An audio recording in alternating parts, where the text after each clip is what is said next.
Isa na namang umaga na puno ng pag-asa mula sa salita ng Diyos.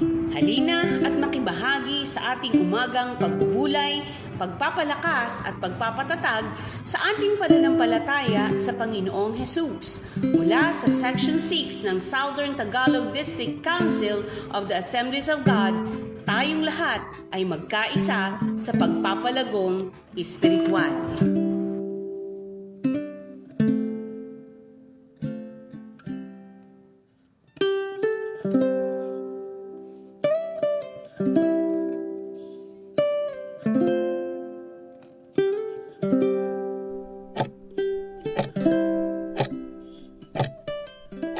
Muli ng Panginoon, isang pinagpalang umaga ang bati ko po sa bawat isa sa atin. Nawa tayo lahat ay nagising sa biyaya ng Panginoon at sa kanyang pagkalinga. Bago tayo magpatuloy sa ating umagang pagbubulay ng salita ng Diyos at pananalangin, ay samahan niyo po ako sa paglapit sa Panginoon. Hallelujah. Aming Diyos, aming Ama, salamat po sa pagkakataong ito na kami ay makapaglilingkod sa iyo sa pamamagitan ng pagbubulay ng mga salita mo at sa pamamagitan ng pananalangin at iba pang mga gagawing pananalangin para sa aming kapwa at sa aming bansa at sa buong pangangailangan maging sa misyon. Salamat po. Magpalain mo pong pagbubulay ng mga salita, magpahayag ka. Gamitin mo lang yung lingkod na isang munting tinig. Ikaw makapangyarihan Diyos sa may salita sa aming kalagitnaan. Ito po ang mga aming dalangin sa ngalan ng Panginoon Kristo, ang aming Panginoon. Amen. Dito tayo sa awit 62. Babasahin natin ang buong awit 62 kasi ito 12 talata lang at meron naman tayong mga pamanggagawang pwedeng o kapatiran na pwedeng bumasa at atin po itong identify din. Ang pamagat ng ating mensahe, ang kaligtasan ay nagbubuhat sa Diyos. Awit 62 verse 1 yung ating focus, tapos babasahin natin yung buong chapter. Pabasa natin yung verse 1 hanggang 3. Awit 62 verse 1. Tanging sa Diyos lamang ako ay aasa, ang kaligtasan ay nagbubuhat sa Kanya. 2. Tanging siya lamang ang tagapagligtas, tagapagtanggol ko at aking kalasag. Akin ang tagumpay sa lahat ng oras. 3. Hanggang kailan ba ninyo lulupigin ang sino man na nais ninyong patayin? Tulad ng isang pader, siya'y ibagsak, gaya ng bakod siya'y mawawasak. For nais lamang ninyo, siya ay siraan, sa inyong adhikang ibaba ang dangal. Ang magsinungaling inyong kasiyahan, pangungusap ninyo, kunway pagpapala, subalit sa puso'y inyong sinusumpa. Tanging sa Diyos lang ako umaasa, ang aking pag-asa ay tanging nasa Kanya. 6. Tanging siya lamang ang tagapagligtas, tagapagtanggol ko at aking kalasag. Akin ang tagumpay sa lahat ng oras. 7. Ang kaligtasan ko't aking karangalan ay buhat sa Diyos, nasa Kanya lamang. Siya'y malakas kong tagapagsanggalang, matibay na muog na aking kanlungan. Mga kababayan, sa lahat ng oras magtiwala sa Diyos, sa Kanya ilagak ang inyong pasani ngayoy dinaranas. Siya ang kublihang may dulot na lunas.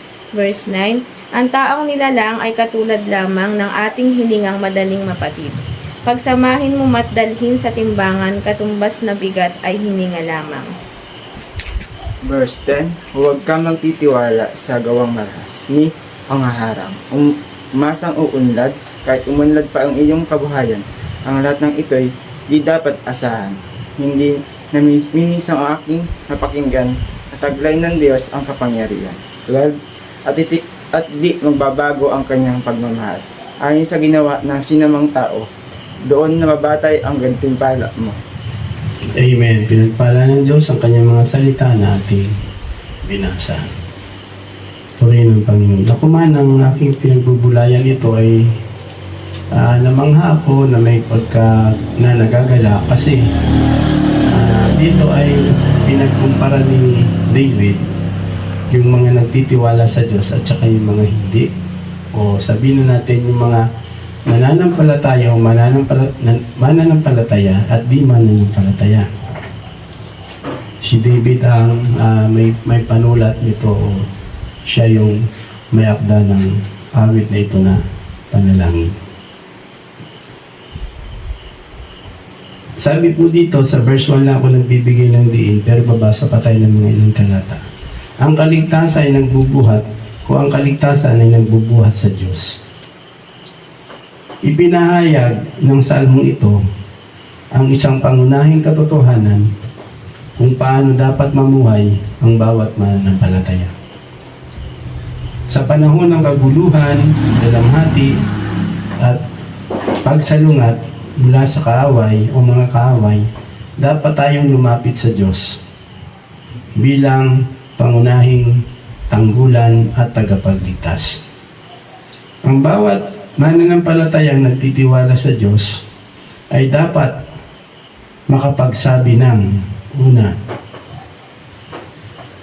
o number 1, hindi ko pahintulutan ang anumang kaguluhan, panganib, o paghihirap na makaliglig o makaligalig sa aking pagtitiwala sa Diyos. Mababasa natin yan sa talata 2 at 6. Sabi rito ng salmista na si David, tanging siya lamang ang tagapagligtas, tagapagtanggol ko at aking kalasag. Akin ang tagumpay sa lahat ng oras. Sa lahat ng oras. Yan, exclamatory point pala yan. Padamdam.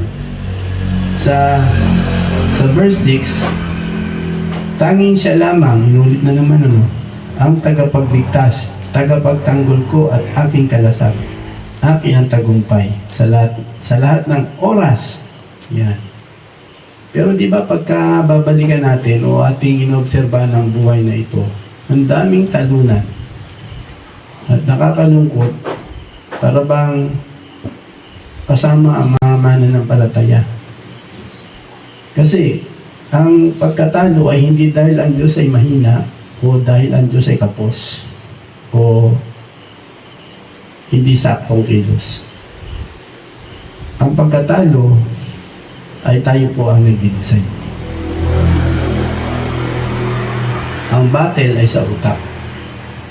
Kapag hindi na tayo nag-decide o nag-desisyon, isang halimbawa para may bagaan yung ating isip. Meron tayong pupuntahan, Bible study. Yan.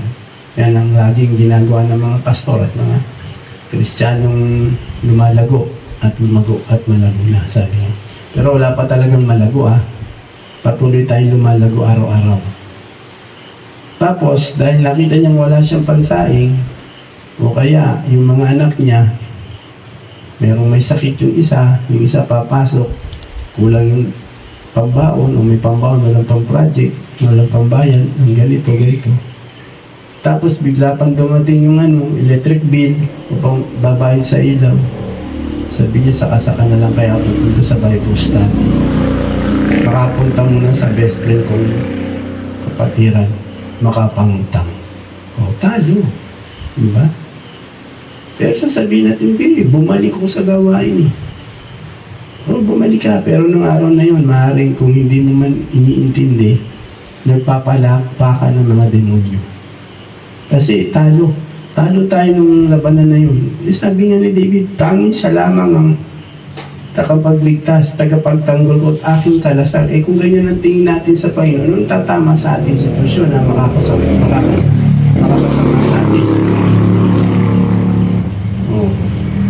Sabi uli sa 6, tanging siya lamang ang tagapagligtas, tagapagtanggol ko at aking kalasag. Akin tagumpay. Akin ang tagumpay sa lahat ng oras. Maski ako tinuruan ng chapter na ito, 62. Hindi ko naman pwedeng sabihin at ikaw rin kapatid na kasama mo ng tagpugulay. Kapisado ka na yung Biblia, pastor, naisaktuparan ko na yung 62. Sigong-sigo, walang mali. Kumbaga sa karpentero, lapat. Pukpok paiti, lapat paiti. Sabi ng mga magagaling magkarpentero, hindi raw dadaan yung papel. Sigong-sigo Hindi. Marami sa atin, di nga natin alam yung buong Biblia, di pa natin binasa ng buong buo. Ito pa kaya na lalaban tayo ng husay, alam natin na ang Diyos ang kalasag natin. Minsan nakakalika natin, parang tayo nga lang ano malaban. Yun daw ang dapat sasabihin natin. Hindi ko papahintulutan ng anumang kaguluhan, panganib, paghihirap na makaligalig sa aking pagtitiwala sa Diyos. Eh kaya nga, sa amin lang, mga meeting-meeting namin, joke-joke. Ligtas pag may bigas, tawa na lahat. Kasi merong pulot sa puso yun. Naranasan lahat ng mga pastor siguro, hindi man pastor, nag-commit sa gawain. Minsan walang isaing. Ligtas basta may bigas. Pero tandaan nyo, kahit walang bigas, ligtas tayo. And then God will provide ng bigas kung talagang siya ang tagapagligtas natin at tagapagtanggol at kalasag. Hindi lamang sa ating pagtitiwala o sa kaligtasan nagmumula. Alam natin na ito'y nagmumula sa Diyos. Ibig sabihin, hindi lang tayo sa kaligtasan o anumang bagay nagtitiwala. Sa lahat ng bagay magtiwala tayo sa Panginoon. Sabi ng verse 1, sa Diyos lamang ako tanging umaasa. Ang kaligtasan ay nagbubuhat sa Kanya. Yung tangi, ibig sabihin wala nang kamukha, walang kapalit. Siya lang ang inaasahan. Panguling pangusap, siya mismo ang ating buog, siya mismo ang kaligtasan at ating kanlungan. Sabi ng verse 7, ang kaligtasan ko at aking karangalan ay buhat sa Diyos na nasa Kanya lamang. Amen. Pangalawa,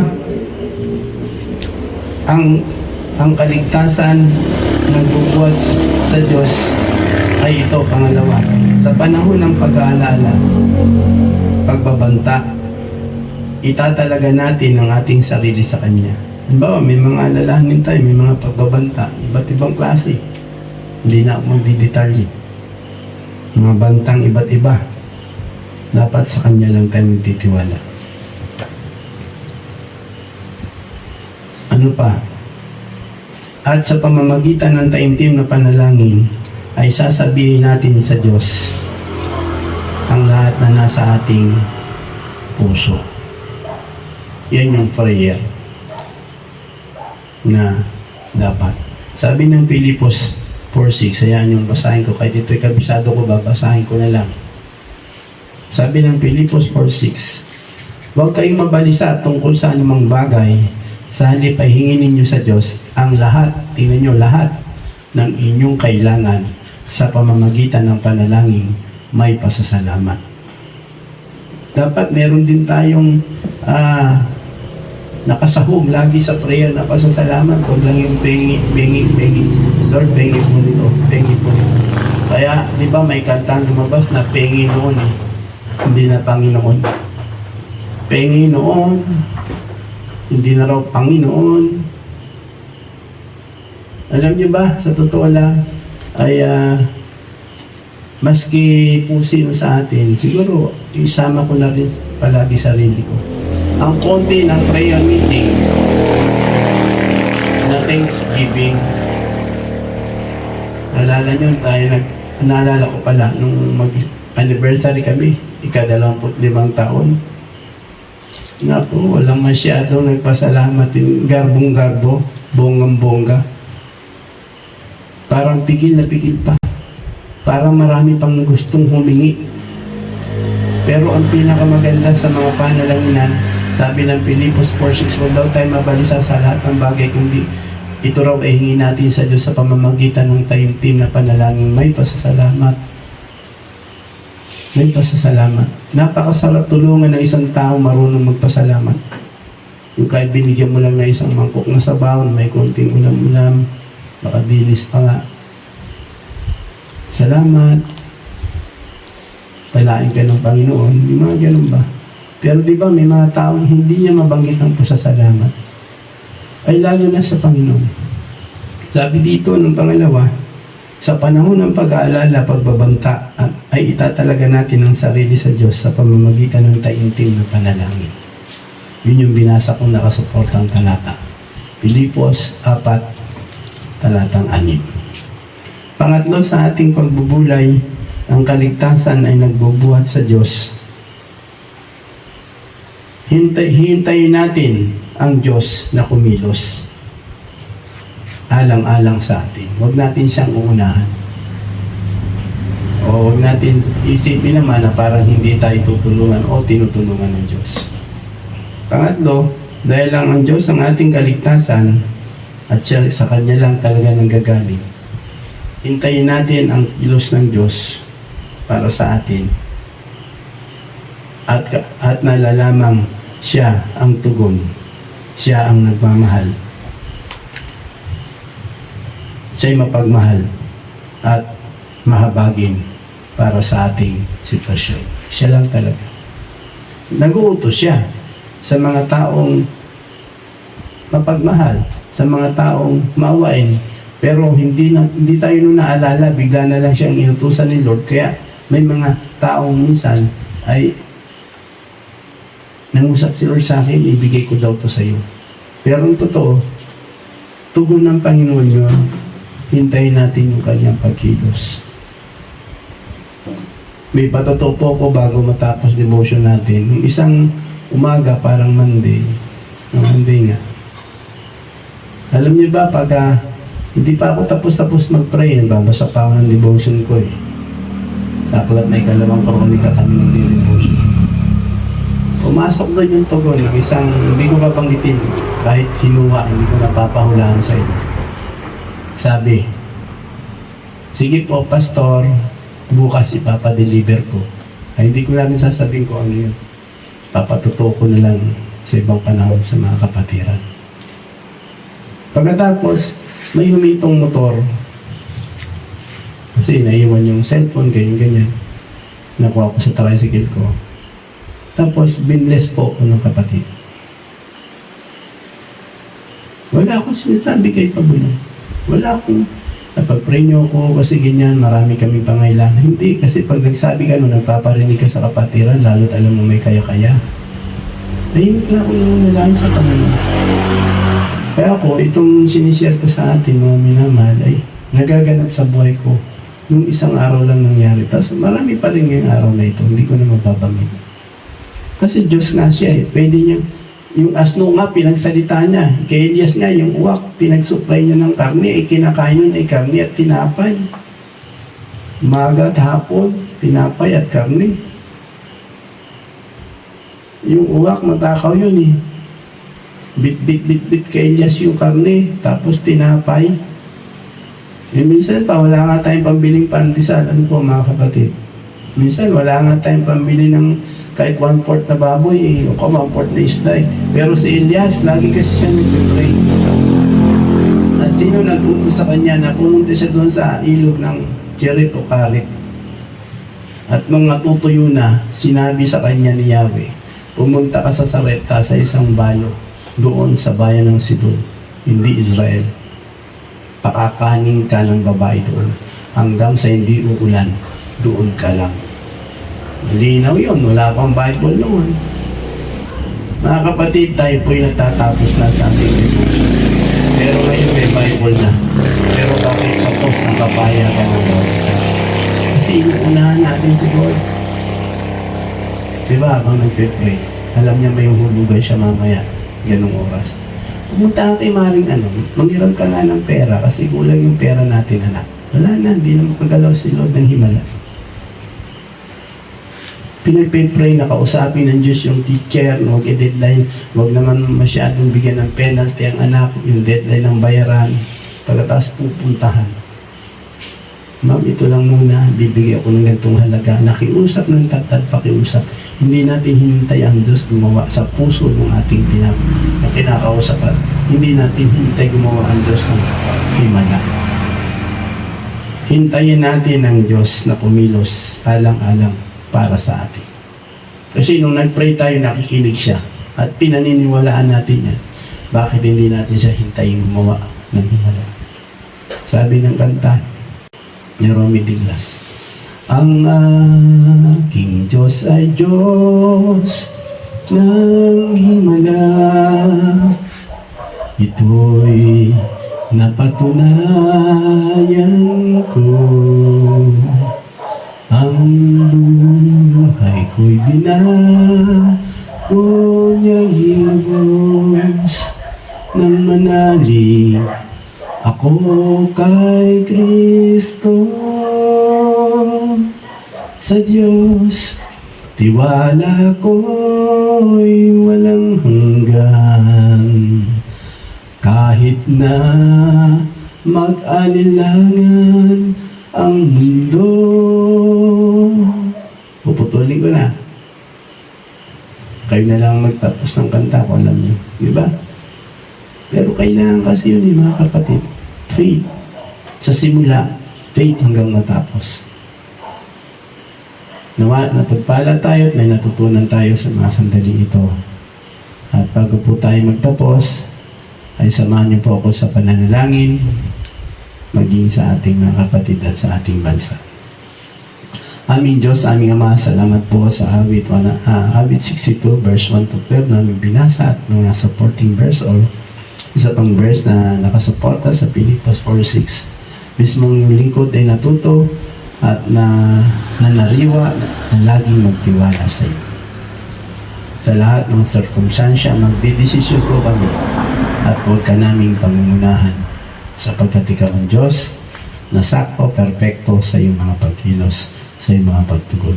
Pagpalain mo po ang aking mga kapatid, mga kamanggagawang kasama kong nagpe-pray sa mga sandaling ito. Sila man ay dito lang sa lalawigan ng Quezon o nasa mga kapuluan sa Marinduque, sa Pulillo, Garpop Island o doon sa bahagi ng District 1 ng Quezon.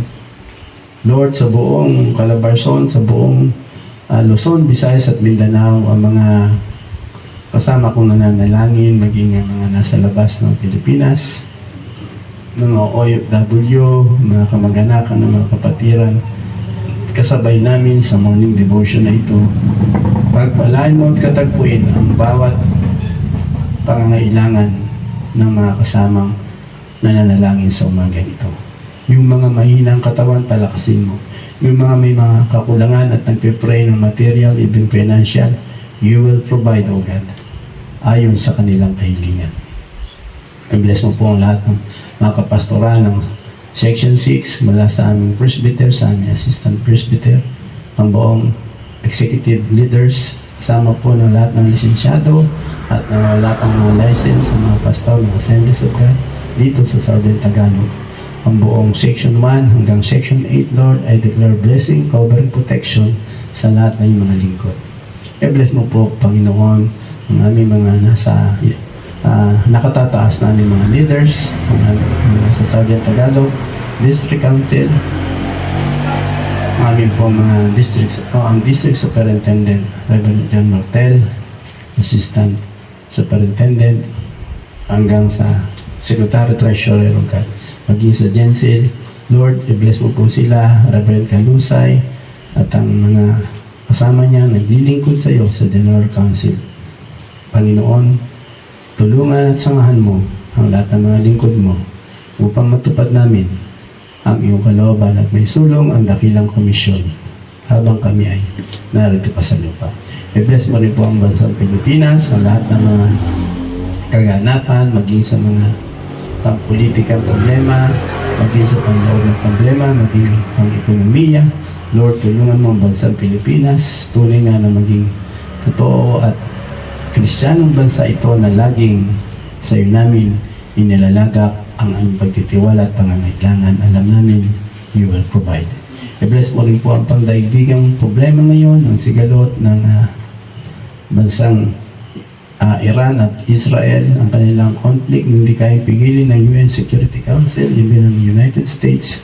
Lord, naniniwala kami, ito na po yung panahon ng kahinugan at patuloy na nahihinog ang Israel para mamuno at ipakilala na si Jehovah ang tanging Diyos at walang ibang Diyos. Ingatan mo sila at makakilala sila sa iyo ayon sa iyong pangako sa Roma 11 verse 25. Pag naabot ang takdang bilang ng mga hintil, maliligtas ang lahat ng mga Hudyo. Pinagpapala namin ang Israel, ang Jerusalem. We pray for the peace of Jerusalem and protection ng lahat ng Hudyo, maging ng mga bumabalik mula sa iba't ibang kontinente na bumabalik ngayon sa bansang Israel para matupad ang iyong propesiya na Aliyah na babalik po ang lahat ng exile sa iyong takdang panahon. Salamat po. At sa lahat-lahat, Panginoon, tinatanggap namin ang pagpapala ng Ama, ng Anak at ng Espiritu Santo. At alam namin, pinatagpo mo ang panalangin ng bawat isa sa amin. Sa iyo ang lahat ng papuri ng kaluwalhatian. Sa ngalan ng Panginoon Kristo ang aming Panginoon. Amen.